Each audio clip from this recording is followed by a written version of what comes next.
Halo, berjumpa lagi di channel YouTube saya, Marsius Gaibu. Oke, sebelum kita masuk dalam video ini, jangan lupa like, subscribe, dan share sebanyak-banyaknya. Perkenalkan, nama saya Marsius Tialandri Gaibu. Saya mahasiswa teologi semester 5, STT Intim, Makassar. Saya utusan dari Gereja Kristen Sulawesi Tengah. Dalam video kali ini saya akan menjelaskan keenam dimensi yang ada di mata kuliah administrasi gereja baru. Oke, dimensi pertama yaitu dimensi Alkitab, teologi, doktrin. Alkitab adalah sebutan untuk beberapa kitab-kitab. Kata Alkitab yang digunakan dalam bahasa Indonesia berasal dari bahasa Arab dan juga digunakan umat Muslim untuk menyebut Al-Quran. Untuk gereja Katolik, Alkitab juga sering disebut sebagai kitab suci saja. Alkitab merupakan sekumpulan kitab suci yang ditulis pada waktu yang berlainan oleh para penulis yang berbeda-beda di lokasi-lokasi yang berbeda. Umat Yahudi dan Kristiani atau Kristen memandang kitab-kitab salam Alkitab sebagai hasil dari pengilhaman ilahi dan sebagai catatan otoritatif mengenai hubungan antara Allah dengan manusia. Alkitab merupakan sarana penting dalam kehidupan iman Kristiani. Alkitab menjadi satu-satunya pegangan umat Kristen untuk dapat memahami firman Allah. Alkitab yang juga menjadi dasar kehidupan spiritual umat Kristen mula-mula menjadi dasar bagi kehidupan semua umat Kristen di berbagai zaman. Alkitab adalah kitab paling istimewa yang pernah ditulis. Alkitab adalah sebuah buku ditulis oleh manusia dan diilhamkan oleh Allah. Orang-orang Kristen menerimanya secara utuh sebagai firman Allah. Segala tulisan yang diilhamkan Allah memang bermanfaat. Pada 2 Timotius pasal yang ketiga ayat yang ke-16. Alkitab ditulis oleh kira-kira 40 orang dari berbagai profesi. Mereka adalah orang-orang kudus dari Allah. Para imam dan nabi menulis kitab-kitab dalam Perjanjian Lama, sedangkan kitab-kitab dalam Perjanjian Baru ditulis oleh penginjil dan rasul.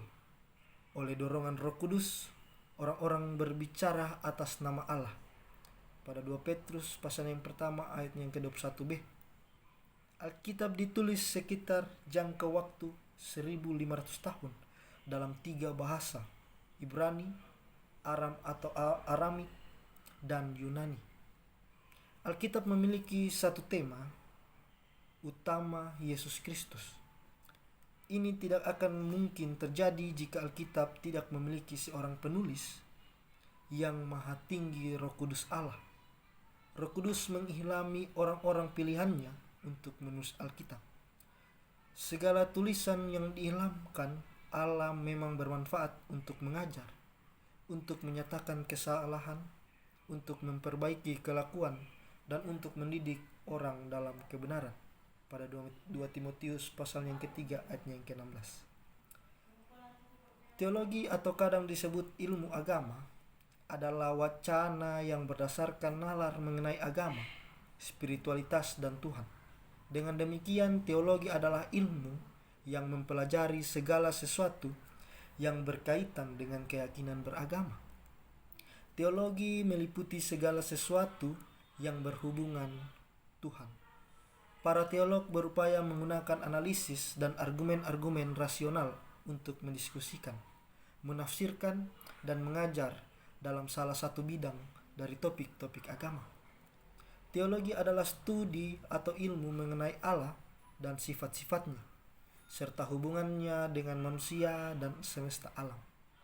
Istilah teologi berasal dari 2 istilah bahasa Yunani, theos dan logos.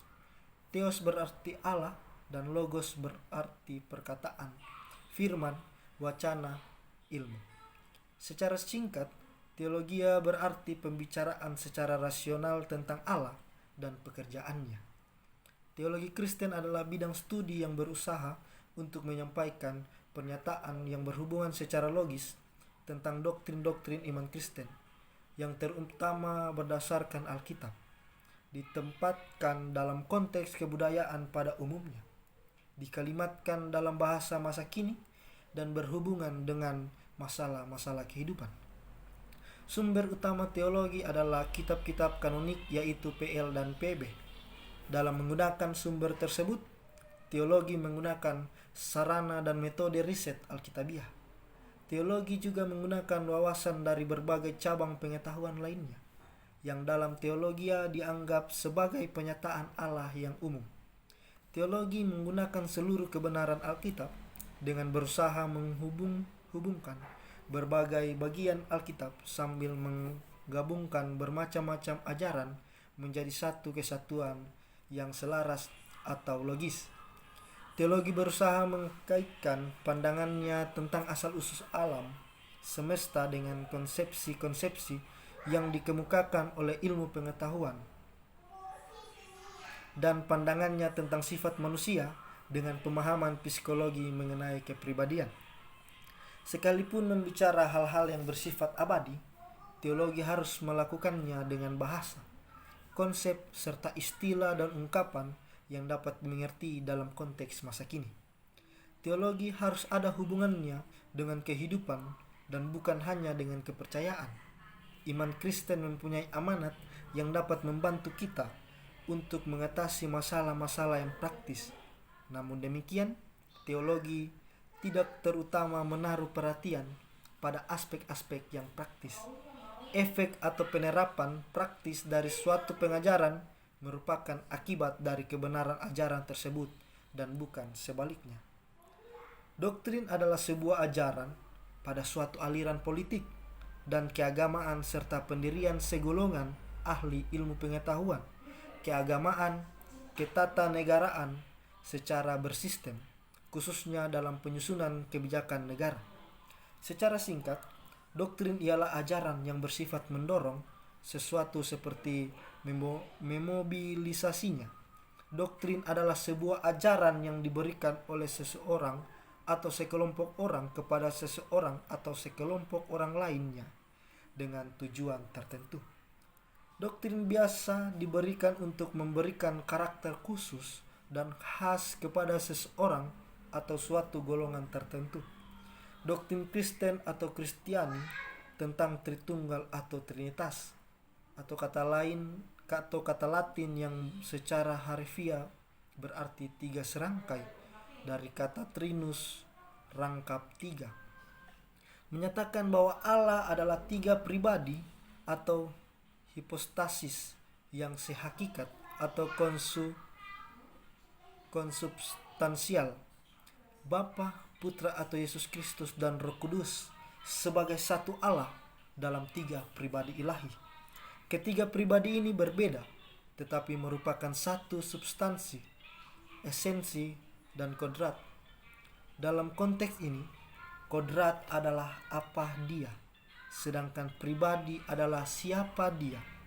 Agama bisa menjadi doktrin dalam diri manusia. Awalnya manusia menerima agama lewat doktrin atau ajaran, dan manusia pun mampu mencerna dan menerima agama sehingga menjadi bagian dari diri mereka. Agama pun menjadi suatu hal yang telah melekat pada manusia dan menjadi patokan dan dasar manusia untuk melakukan segala sesuatunya, sehingga muncul yang disebut dengan doktrin agama. Doktrin agama adalah suatu ajaran yang didasarkan pada suatu agama tertentu.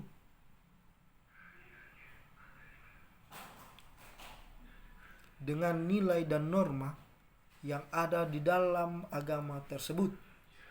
Ketika suatu doktrin agama telah melekat dalam diri individu atau kelompok, maka doktrin tersebut akan mempengaruhi kehidupan sehari-hari dan juga mempengaruhi perilaku dari individu atau kelompok itu sendiri. Sekian dari dimensi yang pertama, yaitu dimensi Alkitab, teologi, dan doktrin. Oke, sampai jumpa di dimensi yang berikutnya.